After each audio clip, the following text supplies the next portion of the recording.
Hey, what's going on, everyone? It's a strategy. So, as you know, or maybe you don't know, but I own a Tesla Model S 2021 long range, which is the first model of the refresh, and I've been driving that for a couple of years now. Today, I have an opportunity to drive a Model X. Actually, been driving it for a couple of days, and we'll have it for a few more days. But I think I have some thoughts around the differences between the Model X and Model S, and things I like and I don't like. So I thought I want to share my experience coming from a Model S driver and owner to see how it is driving the Model X. Let's find out. So let's start with the interior of the Model X and driving dynamics. The interior, if you look at, from the driver's perspective, looking down toward the dash and the interior trims, it's very similar to the Model S. Obviously, I think they share a lot of the same parts. So that part is great. It seems like they nailed down the quality a little bit on this 2023 versus 21. On my 21 Model S, you can kind of hear like squeak and all that stuff in the interior trim. It seems to be much better in this iteration. From the driver's perspective, it's better. I mean, it's about the same looks and feel. But if you start to kind of like look up a little bit, this is very different, right? The windshield is obviously very different. It's one piece from the bottom all the way uninterrupted to this roof line. So very, very, very large for this vehicle, or any vehicle except for the Cybertruck. And then you have the thing here, and then the back is not one piece glass roof anymore because you have the Falcon wing. We'll talk about that later, but from the driver's perspective, it feels roomier. It feels just like a lot of glass, up to the ceiling, and the side window is a big glass as well, big windows. It just feels like a much bigger car just sitting in here. Yeah, there's no denying that. I mean, it is obviously is a bigger vehicle than a Model S. Everything else from the driver's perspective is about the same experience, really. But when we get to the driving dynamics, and initially I thought, coming from, I drove the Model Y for a little bit, and then I didn't, when I drove the Model Y, I kind of thought, wow, it didn't really feel like an SUV. It felt like a smaller car, like a Model 3, maybe a little bit bigger Model 3, but it didn't feel too like high off the road and, all that. But driving the Model X, especially the first couple of times, it feels like it's such a big vehicle. It feels like, you kind of have to get used to driving a big vehicle coming from the Model S, where it's feel much lower to the ground. So that's what's the initial thoughts. But now that I've been driving this for a couple of days, it feels normal now. I'm adjusted to it. It doesn't feel too big, but it's still big. Easy to drive, yeah. It's really the same as Model S. You have the yoke for this version. I think the newer version now, it comes standard with the round wheel. You still don't have the gear stock. You still have to use the screen. So everything else, the experience is really similar to the Model S in terms of driving it, and besides the size of the vehicle. The suspension and driving dynamics of the car, obviously it uses the same or similar air suspension as Model S. It feels, smooth as a normal air suspension. It controls the vibration and all that stuff pretty well. But when I drive it, it still feels like it's a bigger car. It still kind of float a little more. It feel like I could flip it, although it's like super heavy, so it's not gonna flip.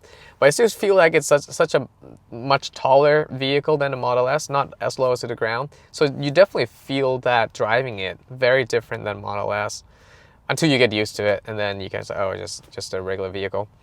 Other than that, yeah. Suspension is great, very smooth, very good road trip car. And I mean, the car's still pretty quick. Like, I think 0 to 60, a little bit slower than Model S. I mean, it's still fun to drive, especially a straight line. Still get off, definitely enough power for everyday drive. 0 to 60, I think it's in 3.5 or a little bit less than 4, maybe 3.8, but I'll put it down here on the screen. But yeah, it's a big car, but it still got going very fast, as you would expect from a Tesla, from any EVs. Yeah. great driving experience. I think I like most of the things here in the interior of the car, but there are a couple of things I really don't like. One is the sun visor, and I don't know why they would do it. I get it that they don't want like to interrupt the one piece windshield up to the ceiling, but this sun visor, it's just not very good. It's just not very effective. I mean, it works, but it's not effective. Like, it has this kind of magnetic, which is kind of cool, like magnetic mechanism to latch on. And I think this is very similar to the Cybertruck, but I think it's a little bit smaller. So you have to flip it over, and then it latches on magnetically, expanded to latch on, and then you can expand this down to make the visor a little bit bigger. But even that expanded, it's still a bit too small for me. Like, when I drive into the sun, you know, the shadow that it blocks the sun, like that area is just still very narrow and small.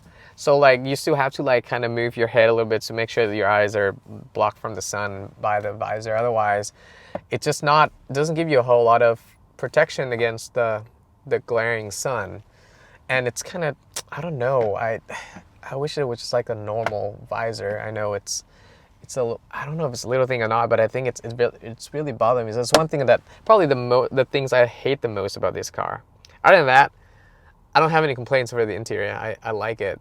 You know, this glass top is nice, but it also very bright. I wish you could adjust the darkness of it, but it's not as bad as this visor though. On the exterior and the car in general, I think there's 2 or 3 key main difference that I noticed driving this car.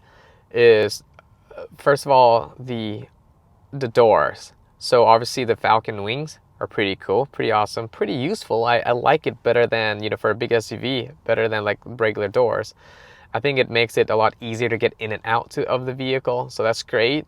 The passenger space is big and roomy, very high clearance.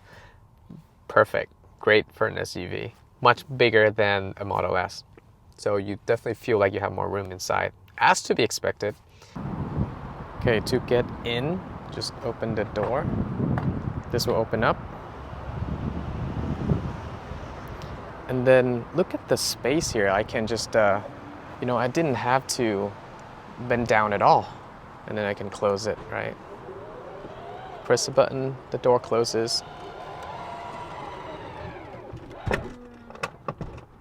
And this is pretty sweet. There's also the controller screen in the back seat for the back passengers. And this is the same as Model S as well. So I think it's the same parts actually. But you have a cup holder right here, and so since there's no armrest here, and then you do have the USB-C charging port there, and very spacious here. Looking at the roof, you have, I think, more speakers. It looks kind of cool. And to open and close the door, there is a door open button. There's like little wings there, the Falcon wings, and then closing the door. So let's open the door. Press that, and then this opens, right? And then to close it, just press it again, or press the close button, and then the door closes. It's pretty awesome. The cargo space is also great. It's pretty big. I mean, you can fold all the seats down, and you just have tons of space. And again, that clearance really helps. Yeah, if you fold everything down, just a lot of space. And you can, I would imagine, camp mode, like just fold everything down to the flat surface. You have a much bigger room, much bigger clearance to sleep in the car, to camp in the car. So I think that would be perfect for that. And there's third row seat. So in order to get in, you just press, there's a hidden button here. Press there. And then you can kind of scroll it down. I'm gonna move this stuff back, and then you can, also I have this fold down, press that button. Then to fold the seat back. And then you have the third row seat, which is, actually not terrible. And then you can kind of do that, and then yeah, the legroom is definitely, you know, not ideal for a long road trip, but it's definitely not too bad. You get the cup holders here, and then there's an air vent here as well, and a little hook for hanger stuff, and then you have a little tiny window on the side, and headroom. I am 5'6", 5'7", tons of headroom, so not a terrible place to be, but not ideal for the road trip.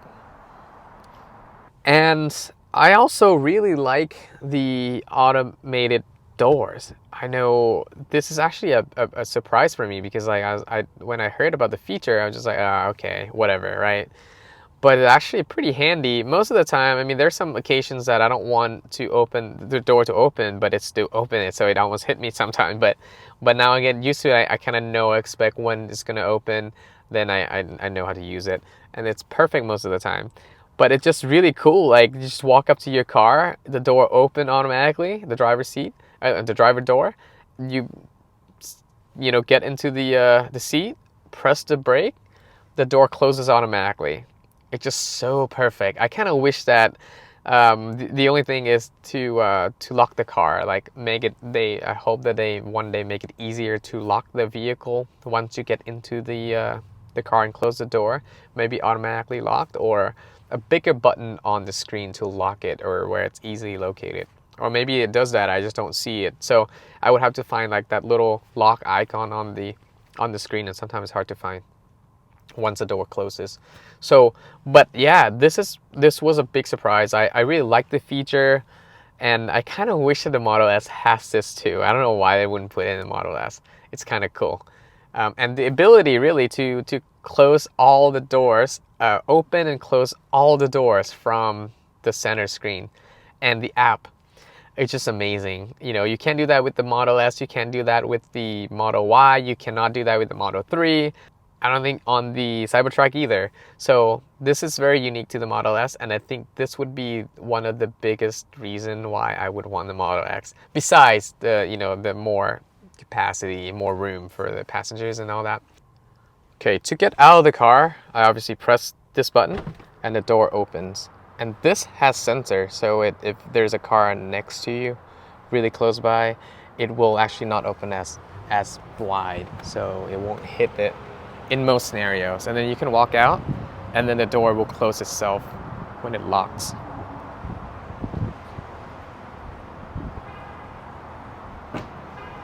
Okay, once locked, now when you go to close the car, it will open automatically. It takes a minute this time, I don't know why, but most of the time it works fine. And then you press the brake and it closes the door. How awesome is that?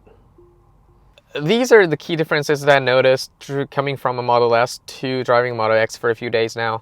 And overall, I think it's a great vehicle. It's such a nice and comfortable car for road trips and just everyday drive. It is bigger, so if you are looking for that, same driving dynamics, the fun to drive property of the Model S or Model 3, you're not gonna find that here. I mean, there's some there, but it's gonna be very different. It's still gonna be a much bigger car. It's still gonna feel like a much bigger car.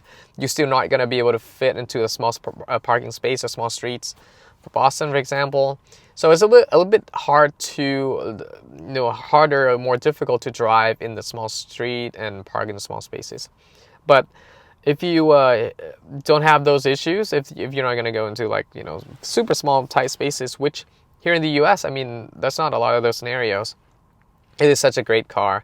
I love driving the Model X for road trips, but for spirited drive, definitely the Model S is more fun. But overall, again, it's a great car. I love the automated door, the Falcon wings, the more space in the vehicle, and yeah, would I buy this car if I were to decide between them to get a car right now? I probably would still get the Model S because I love the driving profile, the driving dynamics. It's just more fun to drive, and it's still pretty comfortable for road trips. But if I had kids, or if I, had to carry a lot of stuff all the time, and I needed more, or need the space for whatever reason, I wouldn't hesitate to get a Model X. So hopefully this video is a little bit helpful for if you are looking to buy a Tesla and trying to decide between the Model X and Model S. These are some key points that I think would be worth considering when deciding. So thank you for watching, and I'll see you on the next one.